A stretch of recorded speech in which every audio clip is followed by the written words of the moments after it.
আসসালামু আলাইকুম, আশা করি সবাই ভালো আছেন। আপনারা যারা এয়ারপোর্টে আসেন বিদেশ যাওয়ার উদ্দেশ্যে অনেকে কোয়েশ্চেন করেন যে আমি এয়ারপোর্টে এসে কই দিয়ে ঢুকবো, কোন গেটে যাব, কিভাবে কি করব বুঝতে পারতেছি না।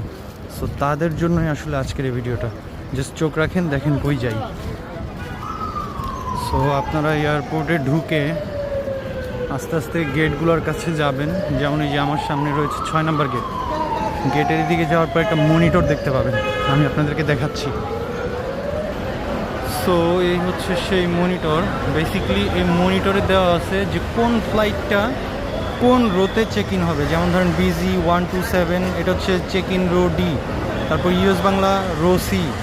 তারপরে এখানে আবার আছে আরও কিছু ফ্লাইট আছে, এবং এখানে কিছু নির্দেশনাও দেওয়া রয়েছে যেগুলো আপনি ব্যাগে নিতে পারবেন না। Carry out in baggage, passenger to carry out in hand ব্যাগে কী কী নিতে পারবেন না ওগুলো দেখাচ্ছে।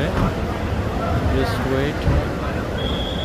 এই যে আবার চলে আসছে, যেমন আপনার MS 971 কায়রোর ফ্লাইটটা রো ইতে, BG 386 রো ডিতে কুয়ালালামপুর যেটা যাবে, EK 587 রো বিতে। সো এই অনুযায়ী আপনি ভিতরে গিয়ে ওই রোতে চলে যাবেন। আপনার ফ্লাইট অনুযায়ী যে রো দেখাবে ওই অনুযায়ী চলে যাবেন, এবং কোন গেট দিয়ে ঢুকতে হবে এটা গেটে জিজ্ঞেস করলে আপনাকে জানাই দেবে। ধন্যবাদ, সবাই ভালো থাকবেন।